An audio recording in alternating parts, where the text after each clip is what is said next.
As actors, we get to rely on scripts to tell us what to do. Like when to slap someone across the face and when to let someone slap you. But we don't need a script to tell us to help someone in need. The SAG Foundation was founded to do just that, to help performers with life's unscripted moments and to give back to our communities. Over the past decade, the SAG Foundation has given millions in financial and medical assistance to SAG-AFTRA performers and their families. Last year, more than 25,000 union performers attended over 500 SAG Foundation Q&As, seminars, and workshops. And SAG Foundation book pals read to over 60,000 children in schools every month nationwide. Do you know how much SAG-AFTRA members pay for all these resources and programs? Zero. Zero. Zilch. Nada. Do you know how much of our union dues go to the SAG Foundation? Zero! Zero.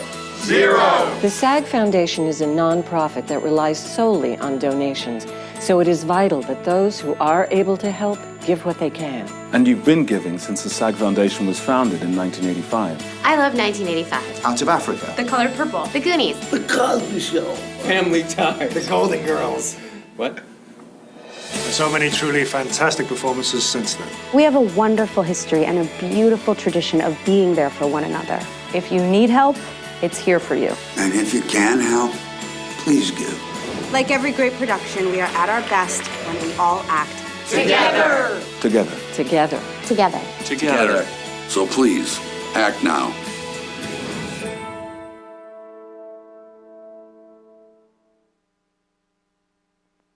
Jan Morden-Kitchhaven, Executive Director of the SAG-AFTRA Los Angeles Local. It gives me great joy to welcome you to the third year of the Dancers Forum in Los Angeles. Through live streaming, this evening's event is able to reach viewers across the country, and I know that the information you gain will be educational and inspiring. So welcome, and thank you for joining us. I'm Terry Beecher, SAG-AFTRA National Director for Specialty Performers. Every day I see the special challenges and needs of the dancer community.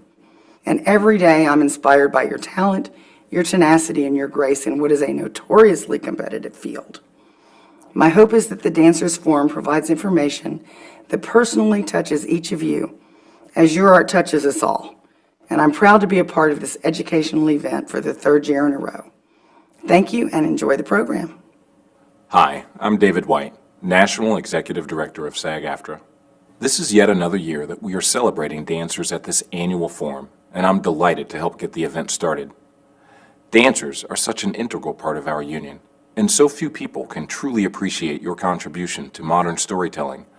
From movies to television, music videos to live tours, this union is proud to protect dancers' careers and livelihoods, allowing you to pursue your craft, knowing that you will be fairly compensated and safe on any stage or set. The Dancers Forum provides valuable industry insight from experts and icons in the field, whose paths and stories inspire us all and help to keep the tradition going. I am delighted that SAG-AFTRA has once again partnered with the SAG Foundation and with Career Transition for Dancers, marking the third year of this unparalleled educational event. And I'd like to thank the wonderful teams involved from each of these organizations who work so hard to make this event happen. With that, to all of you, welcome to the Dancers Forum, stepping up, branching out. I hope that you learn a lot and that you have a great time.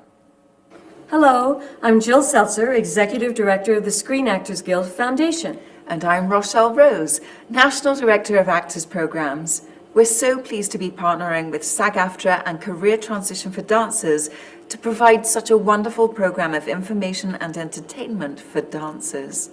The SAG Foundation benefits SAG-AFTRA members at no cost. Programming includes panels and seminars focusing on the business side of acting, emergency assistance in times of crisis, and children's literacy programs inspiring a love of reading and serving the community at large. And this past year has been a significant one for us. We're very proud to have opened the brand new SAG Foundation Actor Center in New York City. Come and visit us at 1900 Broadway, where you'll find a classroom, a computer lab, and the state-of-the-art Entertainment Industry Foundation Voiceover Lab. Enjoy the Dancers Forum, stepping up, branching out. And our thanks to our producing partners for putting together this incredible program. My name is Joanne DeVito. I'm the Administrator for Career Transition for Dancers. We help dancers at the beginning, middle, and end of their careers with grants to go back to school, start new businesses, career counseling, and national outreach project like you'll experience and see tonight. So welcome to our 2014 Dancers Forum, Stepping Up and Branching Out.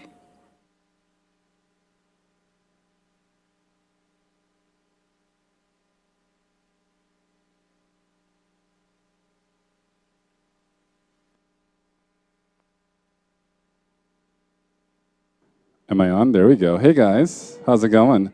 My name's Dennis Baker. I'm the Life Raft Program Director. Thank you guys for being in the audience this evening. Thank you for everyone that's watching the live stream. Our moderator tonight has over 12 years in the business as a dancer, choreographer, instructor, host, and entrepreneur. When not sharing his passion for dance with the masses through a movement he started called Groove 3, you can catch him as a host for Dance Plug or choreographing for hot new emerging artists. So we're gonna get started tonight. So he's thrilled to be here. Please welcome Benjamin Allen. Thank you. All right, good evening. How we doing? I'm walking around there too. I like that energy. It's wonderful that you guys are here tonight. Give yourselves a round of applause for showing up and being here.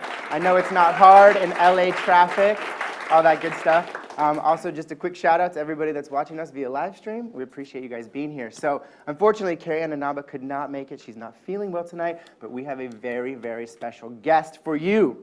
She is an actress, dancer, choreographer, television director, television producer, and a member of the President's Committee on the Arts and Humanities. She is perhaps best known for her work on the 1982 musical drama television series Fame. Anybody know that? Of course. You've seen her as a judge on So You Think You Can Dance, and she runs one of the most prestigious dance academies in the country. Ladies and gentlemen, please welcome Miss Debbie Allen. Okay. Woo, woo, woo. Hey, guys. Hey. Hi, Debbie. Mwah. Hi. Hey. She's here. She's here. I know. I'm not Carrie-Ann. Come on, I'm going to try it. Let me look. Carrie-Ann, I love you, girl. I know you're watching at home, honey. That's I'm right. standing That's in your right. shoes. Thank you so much for being here. Absolutely. Stepping in Happy at to the be last here. minute. And Yeah. I know you're coming straight from a rehearsal, right? Straight from rehearsal, guys. And she I'm still sorry. looks good, right? I was going to try to get cute, but, you know. It's all right. Just working, threatening here. those children's lives, honey. We have a concert on Sunday. You know how it is. Gotta crack the whip, right? That's it. Well, we're going to jump right into things. We've got a lot of great questions for you. You're the epitome of a dancer that has successfully branched out, which is our theme for tonight. Your achievements over the years have inspired so many to reach beyond the norm. When you first started, did you have any idea where this journey was going to take you? I don't know. You know, when I first started, I just wanted to replace Shirley Temple. That's where it started when I was a little girl. And then I actually spent hours and hours on Saturdays watching those MGM musical films. And so I was watching more dance on film than seeing it live. I was from Texas, and there wasn't that much opportunity for me. You know, a lot of things were segregated. I couldn't go to the ballet school, but I did finally get in, and I got a full Ford scholarship to train at the Houston Ballet Foundation, and I studied ballet. I always saw myself as a child of the universe, honestly. It's how I was raised by my mother, Vivian Ayers. And growing up in Texas, we had wide open spaces, so I could always gaze at the universe and just try to figure out, where am I going to fit in the Milky Way? That was kind of, I always saw myself that way, so. So you did grow up in a very different era, something very different than today, like you said. Not so different, honey, I don't know. We're slipping. But you obviously had some challenges to overcome during that time. What was it that kind of kept you going and getting you through those challenges? I think my mother, Vivian Ayers, was really the real spark around which every wheel turned in our lives. Me and my sister Felicia Rashad, my brother Tex Allen, and my baby brother Huey. Mama would probably, I think she lied to us a lot. She told us how special we were, and that when we couldn't get to a place, she said, oh, that's a club you don't want to go to. That's a bad club, you know, and it was all segregated. But you're going to go to this club. She packed us up and moved us to Mexico City. And there were no barriers, no boundaries, which is why I have such an affinity for those kids trying to get across the border, because I know I was on the other side just finding freedom there. As a child of 9 years old, I went to Mexico City. It was the first time I went into a Woolworths and I could sit at the counter and order a hamburger. It was the first time I could go to a ballet class and wasn't hampered because of my racial identity, my cultural identity. And it was Mexico, and they welcomed me, so I have an affinity to understanding what children need. What was the question, Chad? Just talking about challenges, overcoming challenges. That was a big challenge. I mean, it's still a challenge, you know, because I really wanted to be a ballerina. I was so in love with Margot Fontaine. I actually met her. She came to Texas. She was so nice to me. Nureyev was a but that's okay. We're not going to talk about him. Oh, I got him back later, honey, years later in Studio 54. He wanted to dance with me then. Couldn't keep up. But he was mean to me as a child. But that's why I don't like it. I'm always nice to people because I know what that does to kids. Kids deserve just a moment. It doesn't take long to just say hello and be nice. But Margot Fontaine was dancing in Houston when they opened Jones Hall. And I just idolized her just from looking at her pictures. But it wasn't possible for me then. There was no Dance Theater of Harlem in Texas. Child, please. I couldn't even get to the ballet class. I finally got into ballet class, and I was the first black kid at the Houston Ballet Foundation, and I'm so proud of that organization now that has opened its doors in its heart, and they have a lot of money, child, and it's great what they're doing for the dance world. But then there were challenges in New York. I went to an audition once, and I knew I was the best thing there. By then, I had gone to Howard University. I'd studied acting, singing. I was ready. And they just couldn't cut me with the equity representative sitting there. But as soon as she turned it back, they went, you, and skipped over me, you. And then he said to me, you know, you're really good, but we don't need another brunette. So, you know, you can dye this mess. It can go blonde, honey, I'm good. It was interesting. But, you know, when you have it in your heart to do it, that's the thing about dancers. You know, we have it in our soul. It's in our DNA. I think dance was in my DNA when I was born. Someone asked me, you know, how's dance changed my life? Dance is my life. It's always been there. So it has helped me. Dance helped me overcome a lot of those problems because I felt like I danced through racial segregation and isolation and, you know, all of those things. And, you know, here I am. I'm doing a lot of interesting things still. Yes, still trying new things. You spoke a lot about your mom being supportive. Yeah. I've met a lot of dancers along the road where their families are not supportive. Yeah. What words do you have to, you know, young dancers who, like you said, that it's in their blood, it's in their DNA, but family says, not going to do it? That's really tough because it's so individual, especially for the boys. Especially for the boys that want to dance, and the father's like, you know, calm down, honey. You know, we see it's everywhere. They're worried about their sexuality. Honey, it's what it is anyway, so why are we tripping? You know, I'm so happy that the world of sports has openly embraced, you know, the gay players that have come out and not be afraid of all of that. I mean, it has always been an issue for the boys more than anybody. It's like, how are you going to make a living? How are you going to pay for your family? Blah, blah, blah. And girls, they pretty much always liked us dancing. But it was always tough for the guys. And that's why at my school, I have more boys than anybody. I don't make them wear tights. They can come, and I have probably about 40 boys in my school. And we're training them in the best technique of dance. I have masters from the Bolshoi and the Kirov there. And they eventually put the tights on, but it's because they decide they understand why they need to see their leg. But to get them in there, I gotta trick them. So they can, you know, I gotta trick them and trick their fathers. Right. So they'll calm down. Oh, please. They should have met Bob Fosse, honey. Ooh, honey, he had no problems. Okay. That's another story. I know a lot of, speaking, you know, kind of on the same subject, I know a lot of families want their kids to go to school, go to college, get a degree. You went to college. I did. You actually got a degree in Greek literature. I did. Why Greek literature? How did that come Well, about? I was rejected by a college that told me I wasn't going to make it as a dancer. I went to go to a dance college, and they told me that I should go into something else, that my body wasn't right for dance. And years later, they gave me an honorary doctorate and a gold medal. And, you know. But my mom kept me energized. My mom was really tough on me. She was so tough on me when they rejected me at that school. She didn't let me wallow in self-pity. Oh, they didn't want a black kid. Oh, they didn't want this. Oh, She said, you failed, Deborah. She said, you failed. I said, Mom, I was the best thing in the audition. They used me to demonstrate. She said, you failed. And it took a while for me to understand that she was letting me understand that it was up to me. Some man can't tell me you're not right and that's the answer. Hell, this is how I am now with the kids. Critics they tear me up all the time. Whatever, that's your opinion. They say that about the impressionist painters too, honey. Calm down. You can't even buy one. So you have to be tough. You have to be able to take criticism. You have to be able to move past someone's rejection of you. Dance is born on the pejorative, not good enough, got to do it again. We should be running the world because we are used to pain. We're used to being talked about. I mean, look at how they talk about President Obama. Nothing he does. He tries to protect people on a plane. That's not good. If it goes down, it's his fault.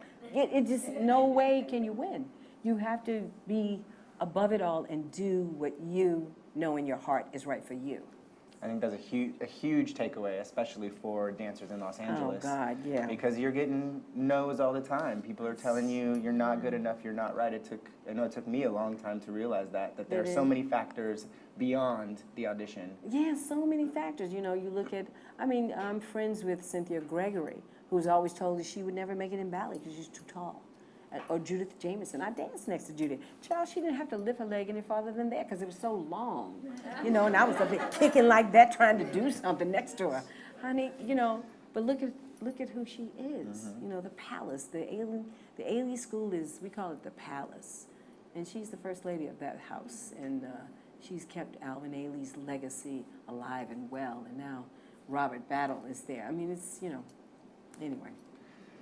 Talk a little bit about dance education, because I know you were kind of touching on your training academy and what how you teach them all these techniques, and a lot of dancers moving out to LA and coming from backgrounds. How important is that dance education?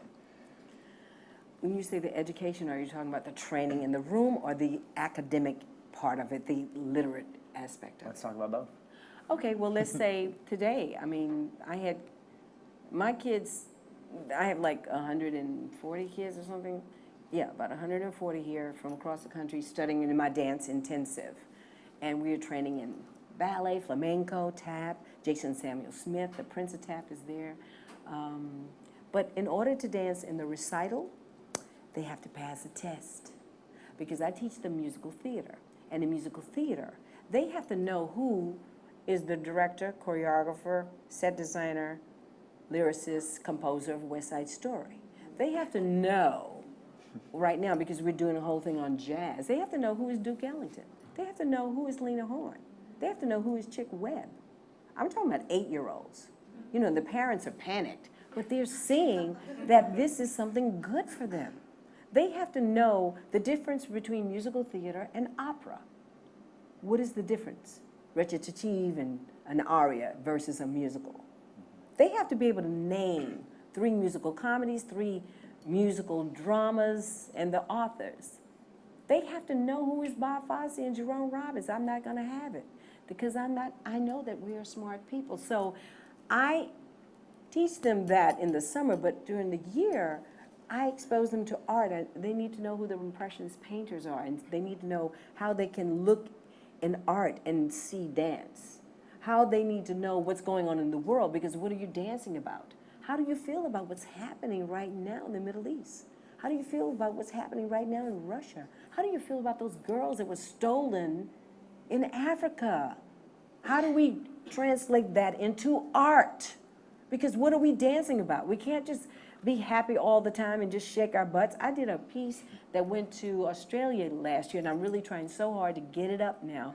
It's called Freeze Frame. And it's really my protest against gun violence in America. And I've been writing this since I first came here on Fame, because I moved from Texas to New York, and in New York I was like, oh my God, the buildings are so close together. And then I came here and there were just shootings every day. I couldn't wrap my mind around it. I was horrified that little children were being killed while their mothers are going down the street in a crossfire. So I finally wrote this thing, Freeze Frame, which is giving a face to the inner city kids and the challenges they have with education and sex and violence and guns and the police. And we went to Australia, and it was magnificent. And it was so powerful, and I felt so good about it, and I just want to do it again because I think it's important. It's giving a voice that needs to be heard, and it's an entertainment. I mean, they're dancing their butts off. It's sexy. It's all those things.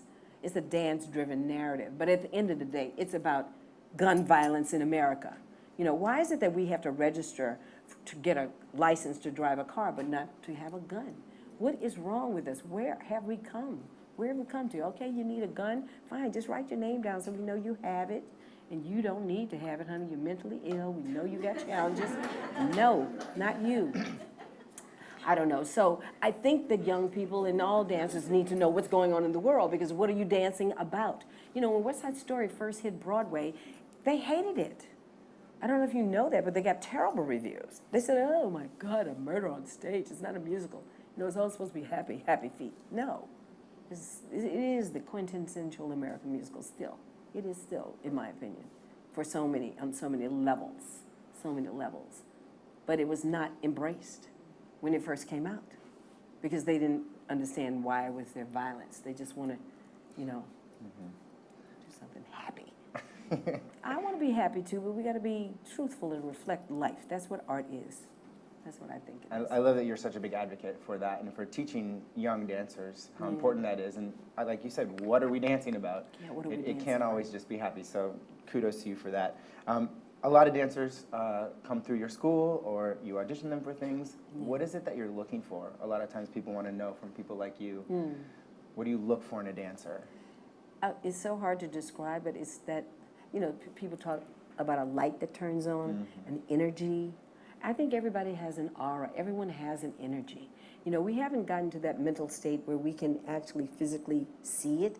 Maybe there are few people on this planet that can read people's auras, but everyone has an energy around them. Some people have negative energy, honey, you can feel it. Some people are just alive and brisk. So when someone is dancing, I am looking for that wonderful bird that's ready to fly. That's, I don't know, in the moment right now, that's how I'm thinking of it. And that bird that's ready to fly. I just did a show, Brothers of the Night, and we had, oh God, we left a footprint. We did 5 cities. It was crazy, but my husband helped me do it. We traveled with 30 kids, and in every city we trained another 65 to become the ensemble. So I sent my field sergeants out, and every city I got there to rehearse them, and then we put it together and we hit it.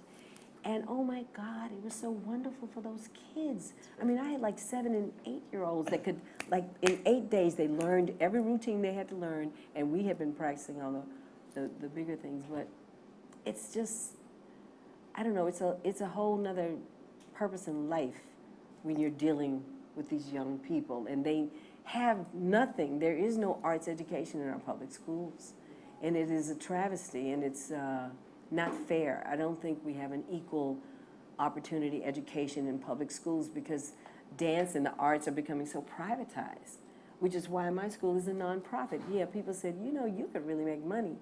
And I said, you know, I'm not doing it to make money. I'm doing it to make a difference, because I was one of those kids. And if I didn't have that Ford Foundation grant, I never would have trained with Madame Semenova and Madame Tatiana, Nina Popova.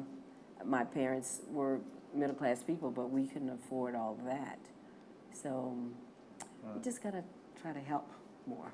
Yeah, we need to help more. Needs to be more of that, more of you, more Debbie Allens. I'm going to transition a little bit. You've done so much with your career and jumped from dancer to choreographer, singer to actress, all that stuff. And a lot of people end up making that transition at some point or another. What is your kind of advice or feedback for people who want to do that? I mean, I think sometimes people transition too soon, or they're not fully ready to transition. It's opportunity. You know, to me, luck is opportunity meets preparation. So for me, when some opportunities have come up, I've always said yes. Even if I didn't know the answer, I'd go figure it out. Yeah. You know, hey, you want to come choreograph that? Yeah, child, yes, I'll do it, yes. Come on, you want to go Figure do it out. Yes, I'm ready. Yes, absolutely, yes. Go figure it out. Transitioning is a lot about perspective and having a wide angle lens through which you see things. So then, even in this wide view, you can clearly say, okay, I see this, but okay, this is working for me over here. I want to learn this, or paying attention. I learned directing on the job. I learned theater directing in college. I studied, as you know, the Greeks and all of that, but I have a BA in speech and drama from Howard University, and we did a lot of theater. But film directing, I learned on the job, and I was just paying attention when I was in front of the camera. I was always wondering, okay, what is this big thing in my, as a kid, I was watching the movies, so then when I was on the set, and this camera was in my face, and it went way back on a crane and dropped down, it was all one shot, I was paying attention. I was remembering, okay, I saw that Busby Berkeley thing, now I'm doing it, okay, this is how it's done. I was paying attention, and that translated into being a choreographer on Fame when they asked me to do Fame. It was really, they said, we want you to play the dance teacher, and it's really going to be about the kids. I'm like, okay. I said, you know what, but as long as I could do the choreography, and they're like, oh, please, you can have the choreography. We don't care about that. They didn't even know what they had said. They said, you can have all of it. I said, I'll take it. And they paid me $2 to do that. Honest to God, $2, almost $2, honey, the way I worked. On Fame, we worked, there was no precedent. There was no show to tell me how to do it. That's what I'm talking about. I took on that challenge not knowing exactly how I was going to do it, but I knew I wanted to do it, and I figured it out. And then a couple of years later, Bill Spencer, who had been the camera operator on a lot of those MGM musicals, who was our DP, he said, come here, kid, I want to show you something. And he took me back in the MGM vault somewhere, and he pulled out the scenario for the big MGM Busby Berkeley musical, and it was written almost in what I had come up with on my own. I would write the time, how much music, what was happening, the lyric, and the camera move. I did all of that on my own, and he showed me that's how they did it, but they did it for every four notes, child. It was incredible. So if you have it in you to just take on the challenge sometimes, that is how you end up transitioning. I became their favorite director on Fame because I always did my homework, and I knew I was a girl, and that was tough. Everybody was a cowboy, and I had to hang with the boys and hear their terrible jokes. But it was all good because I learned a lot from them. They taught me, and then I challenged them. Bill Spencer used to get mad at me sometimes because I can't like her and him. This was beautiful black Ebony Eartha Robinson and George Russell, red, freckled, the two best dancers. I said, they're going to dance together every week. I can't light them. I said, well, you're going to have to figure it out, Bill, because I'm not changing it. Now there. And he figured it out. So You just got to be up for the challenge, ready to go. For the challenge, had to be ready to get knocked down and get back up. That's it. I think it's interesting. I mean, LA has a reputation, obviously, for flaky people. And kind of what you're talking about is follow through, is accepting the challenge and then following through. Following through. Do you feel like dancers today are committed to things like that and following through and learning and going through the whole process? Well, I can speak for the ones that are around me. I'm kind of mentoring another generation of young people that are aspiring to become directors, like I'm directing, the top shows in television now. They go on the set with me, they hang, they stay for days and days and days. They love it when they call them my interns. They're really, I call all of them my proteges. A lot of them are women, and some of them are actually, even on the set already, but doing different things, and I'm pushing them along to start directing. I think they just need the opportunity. It's not always right there, the opportunity. And sometimes people are, closeting and not wanting to share. I don't know, maybe I'm just an open book. That's just my nature. I don't feel like anything that I'm doing is a secret. or the way I do it, I need to hide it so nobody else can do it. I really think we all, walk on each other's backs. I mean, I don't feel like that. I feel like I can give them anything and everything, and they will find their way of doing it, and they'll do it their way, even though I say like this or like that, But it's just them having the opportunity. I think there's a lot of people with a lot of aspirations, especially right now, because you can put everything on the internet. Yeah. You can make a movie with your cell phone. I mean, come on. And it's then be what's discovered happening. And all of a sudden you're choreographing on a huge show. Well, it's what's possible. It's really possible now. The internet has really created a wonderful problem. A wonderful problem. Is there actually anything you wish you had done differently in your career?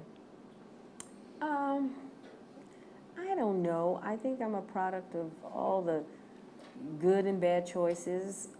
I think those things are important. It's important when you make a choice, maybe for the wrong reason, that you learn for it. I mean, I remember making a choice once for money, and I was getting paid a lot of money, and it was the worst thing that ever happened to me, and I was so embarrassed. Oh my God, I was embarrassed. I said, okay, that's the end of that.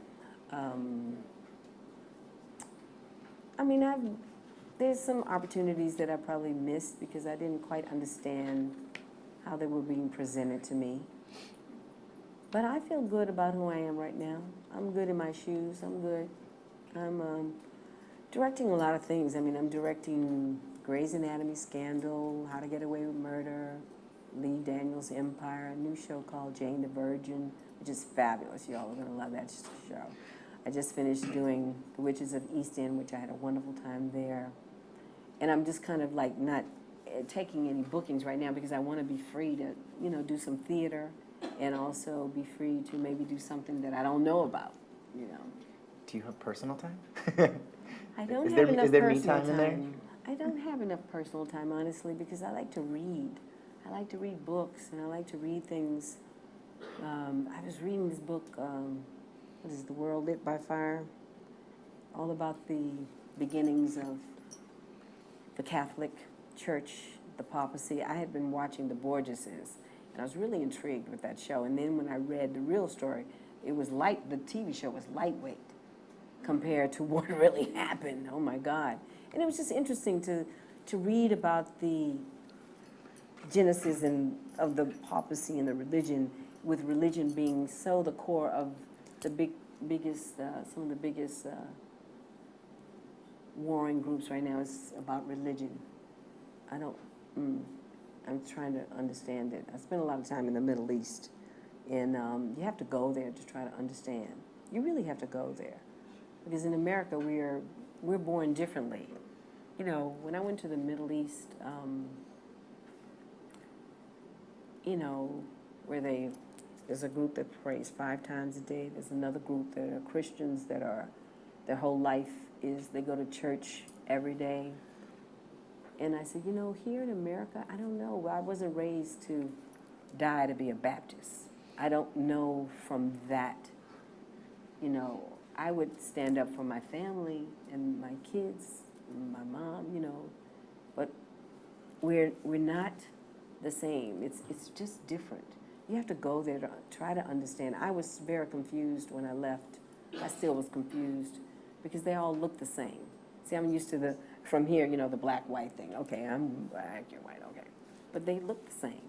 So why are they so angry? Or I can't understand why Muslims are killing Muslims. I don't understand why this sect of Muslims does not accept that sect. I don't understand it. It's just hard for me. I'm trying to understand it. I don't know how we will solve the problems in the world, or if we can. I'm just hoping E.T. will come down. I really am. I swear I am. So that we can remember we're all brothers and sisters on the planet Earth. If E.T. comes down, then hopefully it won't be the water worlds, but somebody nice. Like E.T., somebody lost. One of those children that's lost. And then we can realize we better get it together. We better get it together Yeah. because we're all on this planet together. And, you know, that tsunami was so telling because it happened way over there, but the radioactive stuff is over here now. There's no such thing that it's over there and we're not involved.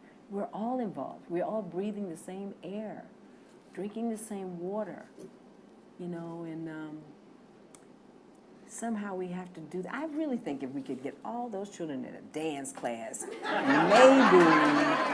maybe we could solve the problems, you know? I agree. I'd like to put Putin's butt in a class, put him in a dance class. He needs a little discipline, honey. He's a little out of control. Out of control, honey. I think dance could change a lot in this world, yeah. Dance. And art. I'm going to change gears a little bit. We have some questions from the audience. Thank you guys so much for submitting these. This is kind of a question that comes up a lot about the reality shows and how they've changed the career paths of dancers, because now a dancer can be on a show and sort of has this fame, a little celebrity status. What do you think about all that? I think it's fantastic. I hope there's 10 more dance reality shows and more dancers get out there. I think it's great because dance is the real deus ex machina of every production. We are the spectacle, and we're still the gypsies. You know, those kids on those shows don't get paid a lot of money. They don't. I'm not mad about it, but I'm just saying, you know, but when they see how hard we work to get where we are, even if people don't agree with the shows. I mean, you know, I don't watch all of them. You know, I can't watch Dance Moms. I can't watch the eyelashes on the children. I can't take the eyelashes, honey. Well. But I'm, you know, but it's whatever. But I'm just saying, it's putting dance on the map in a way and letting people see how hard it is to do what we do, that we are, you know, God's athletes in another kind of way, in a very artistic way. Do you think it's definitely raised the bar for dancers out there, wanting to train and, you know, step up their game? People are aspiring. You know, there was a time when they were aspiring to be a dancer on Fame. I remember when Paula Abdul was a baby and the Laker girl, and I met her, and then she was choreographing the Lakers, and then she came over to Fame, and she wanted to be with us. I mean, and now, you know, she evolved, you know, so the aspiration of being on So You Think You Can Dance is a good goal for a lot of people. I don't know if the show will be there that long. Hopefully it will. Hopefully Fox will do the right thing and keep it going. You know, Dancing with the Stars, that's a whole other thing, you know, that brings in other people. This is America's Dance Crew. I mean, there's a lot of little shows popping up. I saw something on the other day. I don't know, what is it? Something from New Orleans. I don't know what it was. The cheerleading show? No, it wasn't cheerleading. No. It was something else. It was a little... Anyway, not that one. I'm gonna leave that one alone. Okay, we'll leave that one alone. But I mean, I think it shows like So You Think You have evangelized dance, and people love it. You know, when I met Mr. Obama the first time when he was running for president, and they told me and Felicia, you can't talk to him. He can't talk to anybody. We said, all right, honey, we'll stand. We won't say nothing, you know. And we stood in line. We waved, and he came over. Debbie, Felicia, we're like, whoa, oh, shut up, Secret Service. Get back. And he was so happy to see us together. And then he told us how his wife loves So You Think You Can Dance and makes him watch it. I said, I love that. That's great. He said, okay, all right. But that's great. I mean, you know, that's good. You can't beat that. I don't think so. Anybody beat that? That's pretty good. This is a great question. Have you ever had a moment where you've lost focus? And if you did, how did you bring your focus back? Well, that time when I took that job for the money, I lost focus. That was bad. It was so bad. I won't tell y'all what it was, but it was bad. Bad. Yeah, that was losing focus. Yeah. You know, that was listening to the wrong an agent and a manager. You know, you get people around you. Sometimes they can help you creatively, but sometimes all they're looking at is what is the check coming in, you know. And we all need to make money, of course we do. But we have to do something, you know, it's so hard to do the work that we do. You have to be passionate about it. Directing is a hard job. directing is not easy. It may be glamorous to a lot of people, but it's hard work. I work really hard when I'm directing. I have to play everybody's part. I have to know exactly how I'm going to cut it. I have to be able to talk about the script, the set, the lighting, costuming. You know, you're the captain of a big ship, and you got to kind of know how you want the ride to go, because it's up to you. You come in there unprepared, and then they will eat you alive. The DP will just eat you alive. They'll go, oh, well, you know, I've seen them do it to other people. It's not nice. So you got to be passionate about what you do. I think that's the best thing I can say about my real work, is that I'm passionate about everything that I do. What is it that keeps you motivated and going all the time? They're different things. Yeah. I mean, when I'm working with those kids, like those kids that had to take that test again, honey, a couple of them failed, but they had to take an oral test with me. And I'm looking at her little face. We had been in rehearsal earlier, and I know I'm not going to keep her out of the show, but she's got to be able to answer those questions. And I'm looking at that little face and knowing I can help her. One little girl, she had tears in her eyes. I said, why are you crying? I said, am I being mean? She said, no. I said, what am I doing? I said, I'm giving you tough love. Yes. I said, you got to be tough. Come on. You want to be part of the Debbie Allen Dance Academy? Do you think you want to be a Redbird? The Redbirds is my most talented young ones, and they are bad. They are badass. They are badass. And she said, yes, that pulled her out of the crying. I said, well, stop all the crying. Stop it already. Come on, you got to be tough. You got to go. And she's like 9. She's tall. I think she's like 13, but she's only 9. So I can give her a break. I don't know. That tough love, there it is. Tough Just like love. your mom gave to you. Yeah. This is nice. How do you know when it's time to move on? Oh, child, I don't know. Well, at this age, at this point in my life, you know, it's a matter of respect. And when you're someplace where you feel, you know, and I'm used to working with young people. There's a lot of younger people running the networks and making decisions, and that's great. You know, I hope my children will be one of them one day. Give me a job. But it's a matter of respect. If I feel like there's really a bit of disrespect, that's when I know I'm going to move on. Because I don't need to do it. I don't need to be anywhere where, it's not like every idea I have is perfect. But if there's a lack of respect, it's time to move on. Or if there is negative energy, it's time to run. Run. Negative energy to me is like hitting me with a baseball bat. It really affects me. I can feel it, you know, and people have that energy. That, you know, it's one thing if somebody's determined and secure and, you know, confident. It's another thing if they're negative. Negative energy lets me know it's time to move on. Or somebody else needs to move on, if I can move them. Yeah. Yes. Them or you, right? Have you ever taken any time away from dance? Have you ever stopped dancing? Well, the directing kind of takes me away. Yeah. You know, I was dancing 6 hours a day when I was doing Fame. You know, it was just, and every day, because I had to train those kids on the weekends. I didn't have any days off because I had to get them up to speed. I directed Cat on a Hot Tin Roof on Broadway with James Earl Jones and Felicia Rashad and Terrence Howard and Anika Noni Rose. And it's a play, but it always turns into dance for me because it's about the movement of the actors, the movement of the lights. It is always dance. It is. I was directing Scandal, and Kerry Washington actually made fun of me one day. It was so cute because I had like 12 people in the scene. And when I walk on a set, I don't go in there going, okay, how are you all feeling? What do you think? What? I go in, I go, let's read the scene. Okay, I think, let me give you broad strokes.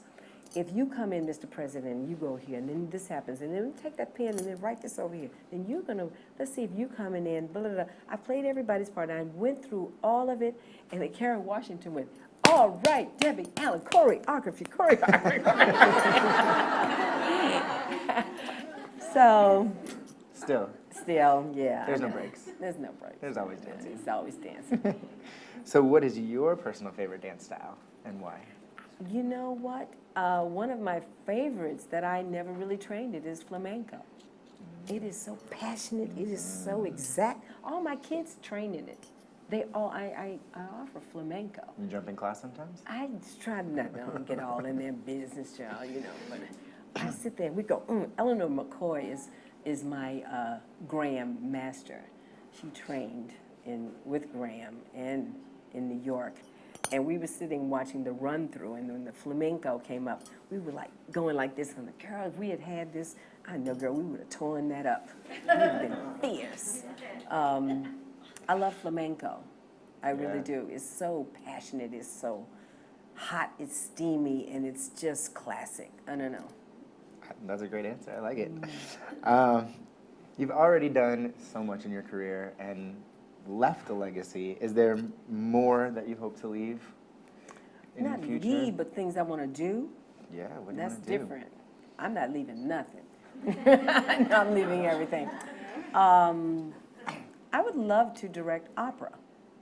That's still a goal for me because I started in Houston with the Houston Ballet Foundation when they did let me in, and I was in the Corps Ballet of the opera, and I was in Aida, and I was one of those girls in the tomb dancing, and I remember we were rehearsing. I was the only one that didn't have to wear Egyptian 16 or whatever that was.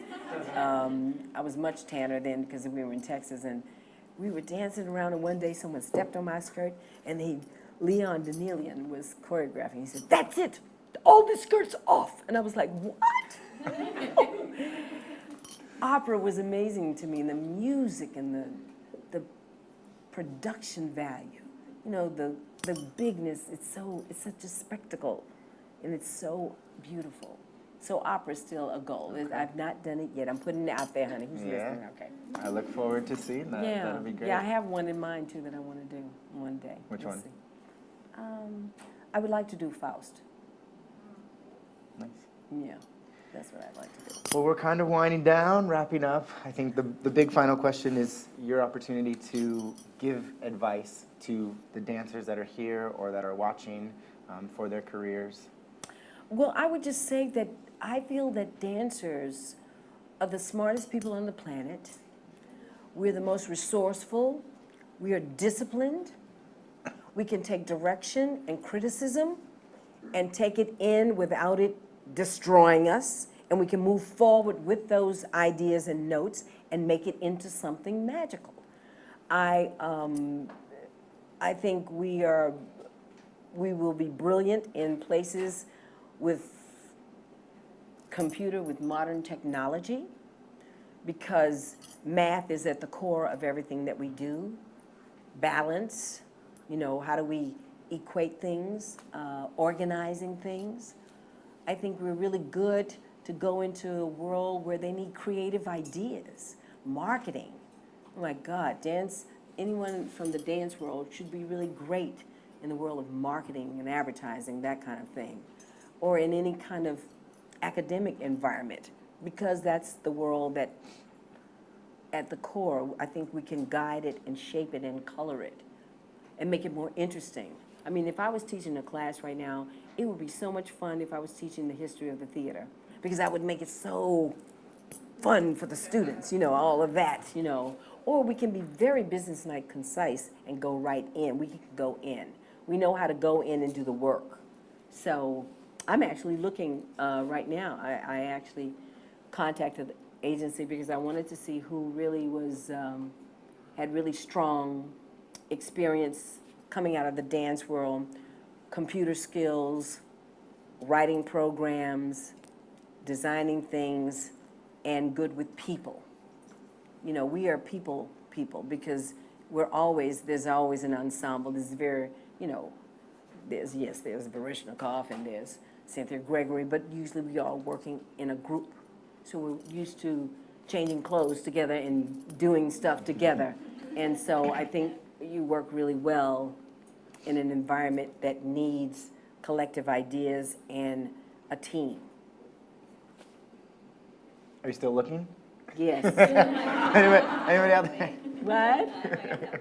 Right? Okay. Hey, I'm looking. Call me at the Debbie Allen Dance Academy. Send it in. This has been an absolute pleasure and a treat. Thank you for taking the time to join us. We really appreciate it. You guys stick around. We have a great panel coming up. Miss Debbie Allen, everyone.